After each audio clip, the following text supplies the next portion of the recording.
Hi, and welcome back to the channel. As you can tell, I'm filming from my home and I'm holding the camera, so I'm talking directly into the video camera or the iPhone.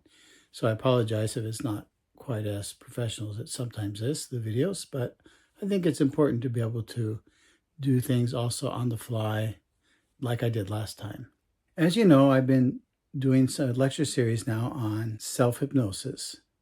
And I've been trying to demonstrate how self-hypnosis can be used for personal development.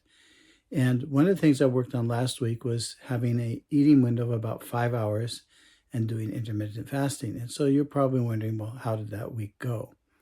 Well, actually, it went quite well. I had to deal a little bit with hunger pains, but I followed my strategy and switched my focus away from the feeling of pain to the sensations of pain. And I would have to say that it kind of feels like a knotted fist in my stomach, which is twisting around and pulling inside and maybe punching out. It's a very interesting feeling when you switch from, oh, this is really painful, where can I get more food? Because the minute you say I'm hungry, that triggers all your associational networks about where I can find food, what I feel like eating, etc. And if you're like me, you probably sometimes discovered you start planning on wanting to eat something. And by the time you finally make the food or get a hold of the food, you're not hungry anymore. And yet you still continue to eat. So I think a lot of times when we eat, it's because we've made the plan and the actual hunger pains disappear before we actually start eating. At least that's the case with me. And I'm pretty sure I'm a pretty average when it comes to things like that. The cool thing is, though, that when you switch your focus from the pain to the sensations do not wake up the same planning strategies in the brain. And especially if you programmed in through hypnosis that every time you feel a sensation, you're going to become curious and start tracking how long it takes before it dissipates. And that's what I've done. And actually, hunger has not been a huge issue whatsoever. There's a different kind of hunger that I've also been dealing with, and that's the kind of like when I wake up in the morning, I just kind of expect that I want to eat something. And so I have this expectation that I want to have breakfast. What I have to do there is I just have to remind myself in the hypnotic trance the day before that when I wake up in the morning, I might feel like a desire to want to eat something, and I'll just push that out of my mind. I have not focused on weight loss, so I've only weighed myself once since last time, and that was this morning, and I have actually gone down 1.8 kilos. I'm not so happy or satisfied or like jubilation about that because it's important to remember that it's the process that you want to reinforce. And if I can really get into the habit of just accepting or switching the focus from hunger to just sensations and then just waiting until I'm going to eat for the next meal, then eventually I will level off at a lower weight and eat accordingly, which seems to be happening now. I do admit there are some times when I'm really hungry, and again, I switch focus on the sensations and then the hunger passes. And since the hunger is passing and I'm sleeping well, that must mean that the hunger is not being a dominating issue in my mind. I'm going to do this for one more week. I'm going to give myself the self-suggestion similar to the one last week. I'll get back into that in a minute. I'm also going to illustrate a new hypnotic technique that I want to have you guys test out on your own. Okay, so let's go into the self-hypnotic technique. What you're going to want to do here is you're going to want to focus on one spot in front of you. So I'll, like, for instance, focus on the chair in front of me over there. I'm not going to take a picture of the chair. I just want you to pretend I'm looking at a chair. I look kind of like past the camera. And then at the same time, I'm going to, in my peripheral vision, I'm going to hold the focus over here like there's a pillow over here, and there's like a lamp over there. So if I'm looking at the chair, and then in the peripheral vision, I'm looking at the lamp over there and the pillow over there, right? And so I can switch between focal vision and peripheral vision. Focal vision, peripheral vision. And that switching starts creating an altered state of consciousness. And what you can do is, as you're switching back and forth, you can start repeating your self-suggestion. So in this case, I'll say something like, during the next week, I will continue intermittent fasting, eating only 5 hours from around 12 to 5 o'clock.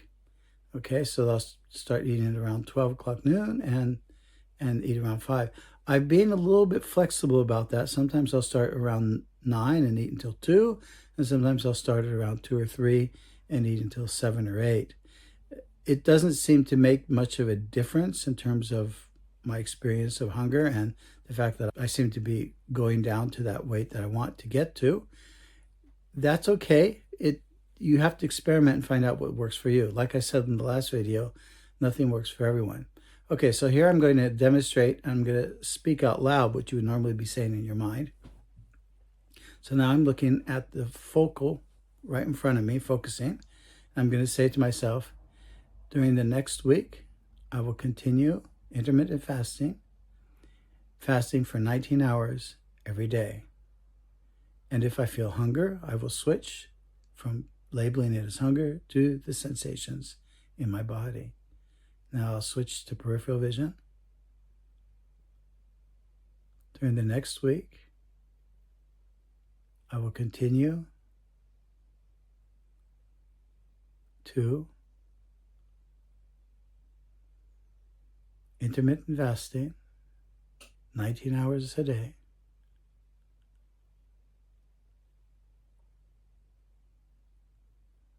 And if I feel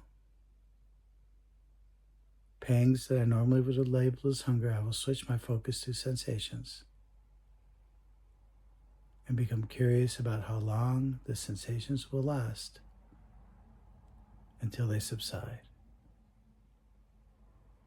Now I feel my vision starting to blur and my eyes wanting to close, so now I'll just hold the memory of the chair in front of me and looking at that one spot.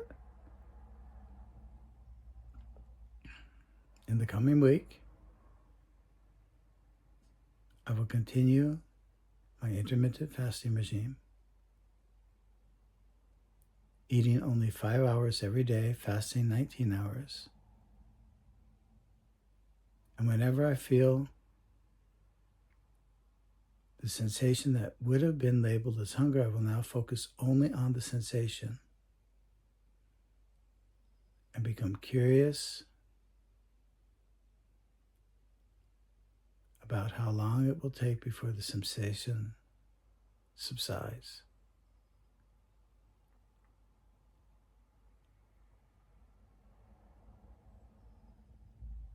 Now I'm focusing again on the chair in my mind's eye. And now I'm just paying attention to the sensations in my body, letting the suggestion just kind of sink into my unconscious mind. I'm going peripheral vision in my mind's eye, noticing how that feels different and how the sensations are sinking in a different way of the suggestions I've been giving myself.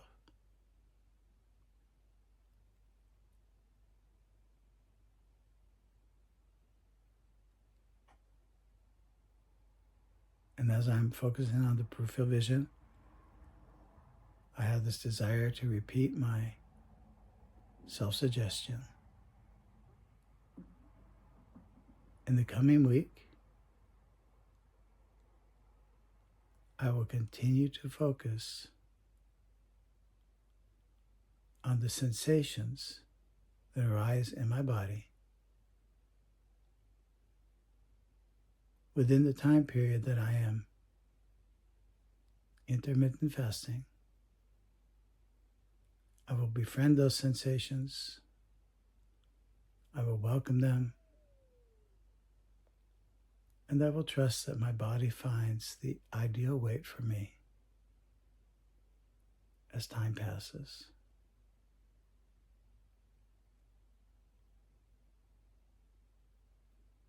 Now I feel like a light is lighting up inside of me. This, you probably noticed that the self-suggestion changed a little bit. And that's okay. Go with the flow. If your unconscious mind starts giving you a different wording or different directives, accept that and go with the flow. As I focus on the peripheral vision, I can definitely see it getting lighter in my mind's eye. I can feel myself sinking deeper into a deep trance.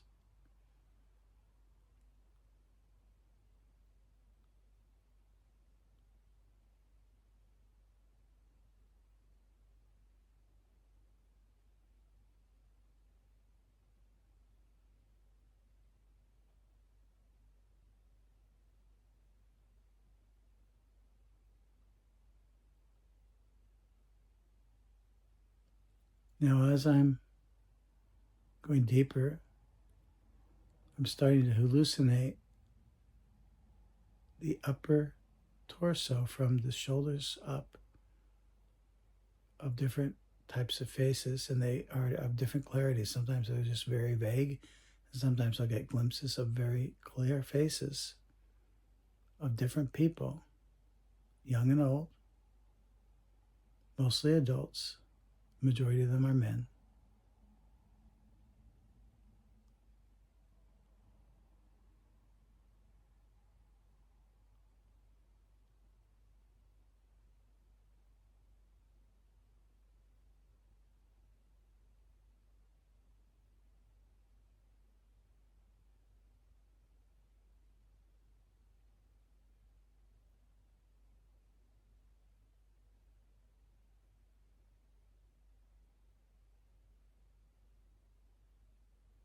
Now I'm going to awaken myself by counting to 3 and snap my finger, and I'll become completely awake.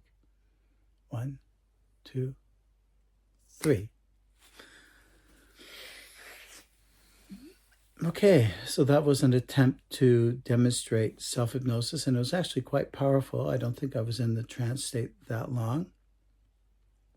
And so I've now taught you 3 different techniques. One technique, as you remember, was the finger lift method. The other technique was looking into a burning flame, a candle, or maybe a campfire. And now the third technique was the switching between the peripheral vision and the focus vision. It's important to practice different types of techniques because they will give you different experiences in terms of an altered state of consciousness. Do not worry about going into a deep trance and you're forgetting time and space and all that stuff. Just allow yourself to experience how it feels to be experiencing yourself in a different way.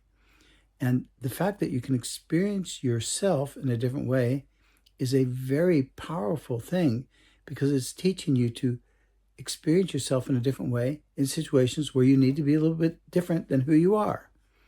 So if you're someone who's had very poor health habits, you are that person when you're having poor health habits. But the minute you can switch and become someone different in that situation, another version of you, then suddenly your identity starts to gradually shift around those new behaviors that you're exhibiting. And you have to give it time. That's why I always suggest people to just focus on one goal at a time. I have many things I want to focus on. And so what I do is I try to focus on one thing. So right now I'm focusing on weighing my ideal weight. Remember, I'm not focusing on weight loss, but weight maintenance. And that's the dominant theme when I sit down and do the self-hypnosis session that I'm doing with you right now. However, as I was working on this, 2 other things came into mind, especially when I started going deeper towards the end, and that is the app that I'm developing. And I was just reminded how important that app is and how it's going to influence so many people. And the other thing is the work I do with my colleague, Rita Tedefsal, where we are offering a Norwegian portal for people who want hypnosis files made by humans for humans. Now, I'm going to just give a little bit idea about ChatGPT and AI that's coming in. I think it's a wonderful tool that can leverage our skill level And the way I like to use it is I like to give it prompts, and then I like to have it generate.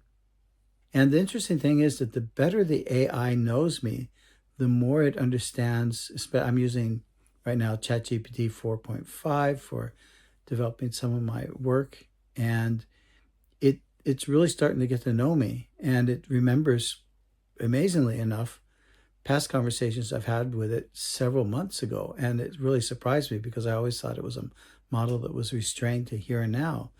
But it knows my name, and it's picked up on all kinds of stuff that I've talked with it in the past. And I'm a typical nerd, so I can go down uh, the nerd valley or nerd state of consciousness. I'm not sure what to call it when I start talking with it, because it can definitely give me ideas and thoughts, and I can use it as a conversational partner to help me explore new ideas. The thing I'm very curious about is I feel that I'm a fairly innovative therapist. I like to try new things and help people out, and I've developed a fairly unique perspective. At least I like to think so, in terms of how I'm working. It's very eclectical, and I've integrated many different aspects of psychology and short-term therapeutic techniques, as well as hypnosis. And I kind of find it difficult to believe that one day AI will be able to replace that kind of a skill level. But who knows? Maybe it can. We'll see what happens. I think there will always be a place for people communicating with people, unless we merge completely with machines. But then we're machines on par with the other machines being able to continue communicating. And I think we're going to find a lot of meaning in communication, connection, and just being good human beings. Okay, take care. Thanks for listening, and I'll catch you next week.